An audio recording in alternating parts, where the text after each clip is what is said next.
दोस्तों, जिस प्रकार से भारतवर्ष के अंदर जिहाद बढ़ता जा रहा है, मतांतरण बढ़ता जा रहा है, उस प्रकार से हमें देखने में ये आता है कि हिंदू शायद हो सकता है कि अपने धार्मिक ग्रंथ, अपना इतिहास ना पढ़ते हो। हर एक मुसलमान के घर में आपने देखा होगा कि उनके कुरान और हदीस की पूरी जानकारी होती है, छोटे से लेकर बड़े तक को। इसी प्रकार से ईसाइयों के घरों में भी पुस्तकें भी होती हैं और सारी जानकारियां उनके छोटे बड़े सभी लोगों को होती है। लेकिन हिंदू के घरों में उनके धार्मिक ग्रंथ ही नहीं मिलते हैं। इसी वजह से हम सनातन हाट को लेकर के आए हैं। सनातन हाट पर आपको अपना पूरा धार्मिक ग्रंथ का जो एक सेट होता है वो मिलता है और अपना ऐतिहासिक ग्रंथ भी सारे मिलते हैं। आप भी सनातन हाट पर जाकर के अपनी मनपसंद पुस्तकें खरीद सकते हैं। लिंक हमने हमेशा नीचे डिस्क्रिप्शन और पिन कमेंट में देकर रखते हैं।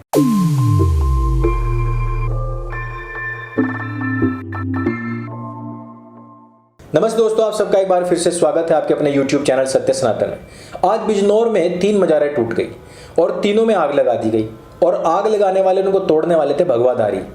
अब भगवाधारी सोच करके सुन करके आप समझेंगे कि भाई इसके पीछे किसी हिंदुत्ववादी संगठन का हाथ रहा होगा, लेकिन जब इनकी शिनाख्त हुई तो पता लगा कि सारे के सारे मूंछ कटारा थे।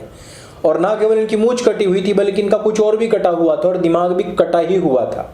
तो कटे हुए को मानने वाले कटेला समाज किस प्रकार से भारतीय समाज को, हिंदू समाज को एक तरीके से नफरत की नज़र से देखने के लिए मजबूर कर रहा है और किस प्रकार से यह भारतवर्ष के अंदर हिंसा फैलाने के प्रयास कर रहा है, इस सब पर हम बात करेंगे। और किस प्रकार से इसके अलावा भी बहुत सारी ऐसी घटनाएं हैं जहां पर इन्होंने कावड़ियों के साथ में न केवल मारपीट की, न केवल उसको खंडित किया, बल्कि हिंदू समाज को भी पूरी दुनिया के अंदर हेय दृष्टि से देखा जाए, नफरत की दृष्टि से देखा जाए, ऐसा हर एक कार्य किया है।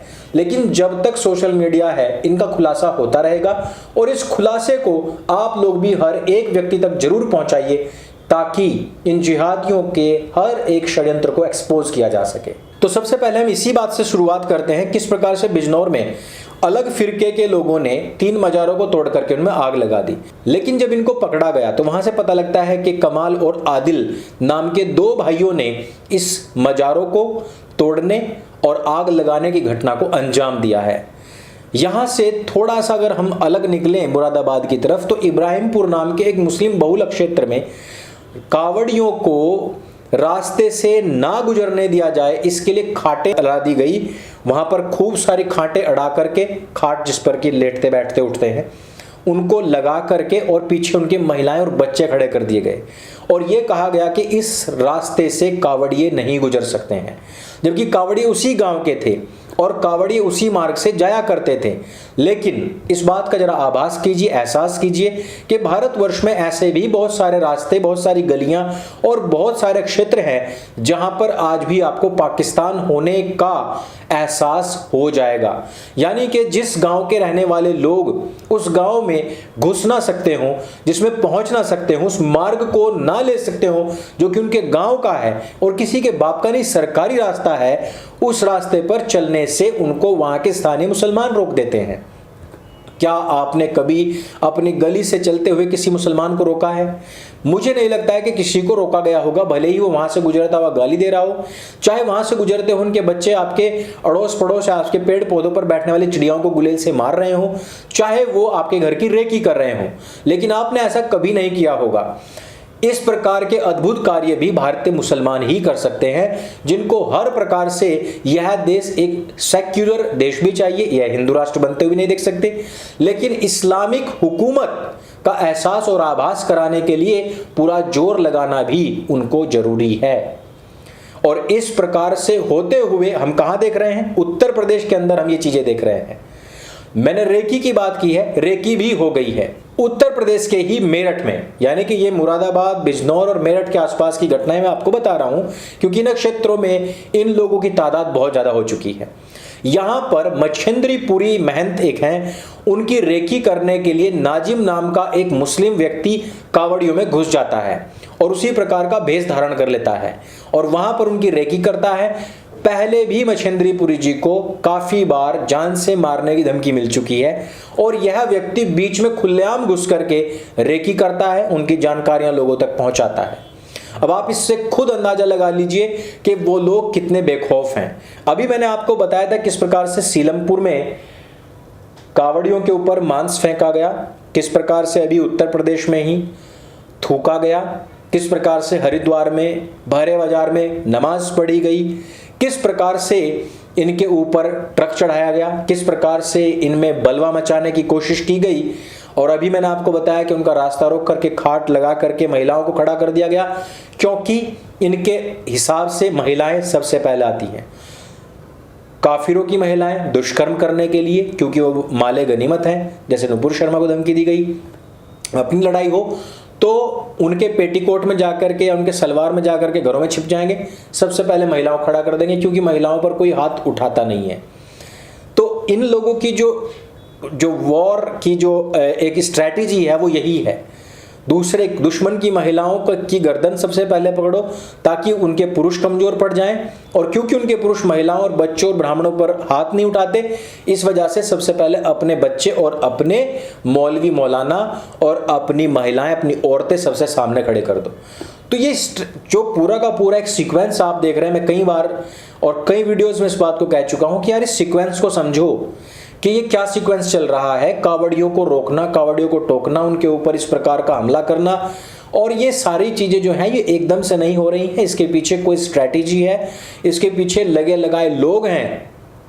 वैसे मैं आपको एक और चीज यहां पर बताना चाहता हूं कि अभी जो कावड़ निकल रही हैं उसमें निडर और बेखौफ होकर के सनातन समाज के लोग भी निकल रहे हैं, और वो ऐसे लोग हैं जिन्होंने कि इस बार जनरल बिपिन रावत जी को श्रद्धांजलि दी है, जिन्होंने कि कन्हैया लाल जी को श्रद्धांजलि दी है, जिन्होंने कि नुपुर शर्मा जी को अपना सपोर्ट दिखाया है, और इन सब चीज़ों को दिखाते हुए अपनी कावड़ को सजाया है। यानी कि हमें इस बात का भी एहसास और पता लगता है कि भाई समाज के अंदर इस प्रकार के भी लोग हैं, क्योंकि हमने अक्सर ये देखा है कि अपने राष्ट्रवाद को आगे रखने के लिए कई बार भगवा को पीछे कर देते हैं और तिरंगा सामने ले जाते हैं। अच्छी बात है, लेकिन यार धर्म और राष्ट्र अलग अलग चीज़ें हैं। हमारा धर्म हमको सिखाता है कि हमें अपनी मातृभूमि की रक्षा करनी चाहिए, लेकिन मुझे वो लोग ज़्यादा अच्छे नहीं लगते हैं जो लोग इस प्रकार से तिरंगे को लेकर के कावड़ में शामिल होकर के चलते हैं। मुझे नहीं पता वो आई थिंक हो सकता है भाई कुछ लोगों की टेंडेंसी भी हो सकती है, कुछ स्ट्रैटेजी भी हो सकती है इसके पीछे, लेकिन जिस प्रकार से बहन नुपुर शर्मा को सपोर्ट करने वाले लोग, जनरल साहब को सपोर्ट करने वाले लोग और कन्हैया लाल जी को श्रद्धांजलि देने वाले लोग जो सामने आए हैं, ये सारे के सारे मुद्दे राष्ट्र से भी जुड़े हुए हैं और अपनी भावनाओं से भी जुड़े हुए हैं और देश और धर्म से भी जुड़े हुए हैं। इस वजह से इस प्रकार की जो कावड़ निकल रही हैं, इसी प्रकार की जो शोभा यात्राएं निकल रही हैं, झांकियां निकल रही हैं, ये बहुत अच्छी हैं और अनुकरणीय हैं। मैं औरतों की बात कर रहा था, इस पर भी मैं थोड़ी सी बात कर लेता हूँ। पश्चिम बंगाल में एक हिजाबी लड़की को डांटने पर एक शिक्षिका को, एक महिला शिक्षिका को पश्चिम बंगाल में मुसलमानों की भीड़ ने कपड़े फाड़ करके उनका जुलूस निकाला है, कपड़े फाड़ दिए उनके, और अभी तक भी कोई एफआईआर, कोई प्राथमिकी दर्ज नहीं करी गई है। सोचिए, मैं अभी बात कर रहा था कि किस प्रकार से इब्राहिमपुर के मुस्लिम बहुल क्षेत्र में ऐसा हुआ है कि वहां पर कावड़ियों को यानी कि हिंदुओं को रास्ता नहीं दिया गया कि वहां से वो निकल सके, लेकिन पश्चिम बंगाल तो एक पूरा का पूरा स्टेट ऐसा बन गया है कि इसको पूरे को ही पाकिस्तान बनाने के लिए ममता बानो लगी हुई है। एक महिला के कपड़े फाड़ दिए जाएं, वो भी सिर्फ इसलिए कि एक गलती, स्टूडेंट को डांट तो सकते ही हैं, लेकिन क्योंकि वो हिजाबी थी उसको हिजाब के लिए नहीं डांटा गया था, उसको डांटा गया था किसी गलती के लिए, लेकिन उसके कपड़े फाड़ करके उसको बेइज्जत किया गया, निर्वस्त्र करके, और इसके बावजूद भी वहां पर कोई एफआईआर दर्ज नहीं हुई है। और इसका कारण है वहां के हिंदुओं की नपुंसकता, कमजोरी। वो शासन को चाहते हैं, इस वजह से उस प्रकार का शासन चल रहा है। अगर आपकी बहन बेटी स्कूल में, विद्यालयों में या कहीं बाहर जाती हों तो सोचिए कि अगर आपके क्षेत्रों में इस प्रकार के चीज़ें होने लग जाएं, वो भी स्टेट ऑर्गेनाइज्ड, तो आपके दिल पर क्या गुजरेगी। तो इस वीडियो में सिर्फ इतना ही। जिस प्रकार से कावड़ियों पर, हिंदुओं पर इस प्रकार के हमले हो रहे हैं, रेकी हो रही है, उनके रास्ते रोके जा रहे हैं, अपवित्र और खंडित की जा रही है, इन सब के पीछे कहीं ना कहीं कोई ना कोई बड़ी साजिश है। इसको भांपिए और अपने लोगों का साथ दीजिए। मैं एक बार फिर से दोहराना चाहूँगा, सनातन हाट पर जाइए, अपने इतिहास को पढ़िए, और आपके अड़ोस पड़ोस में कोई भी व्यक्ति यदि इन जिहादियों को आर्थिक सहायता देता है, इनसे सामान खरीदता है या दरगाहों पर जाता है, उनका पूर्ण रूपेण उन हिंदुओं का भी बाइकआउट कीजिए। और जब भी मौका मिले, कंबल ऊपर से डाल करके जब भी लाइट भागती है, उनकी सेवा पानी खूब कीजिए। वीडियो अगर आपको अच्छा लगे, जानकारी से भरपूर है, इसको सबके साथ में शेयर अवश्य कीजिए। मेरे संग बोले सत्य सनातन वैदिक धर्म की जय। जय हिंद, वंदे मातरम।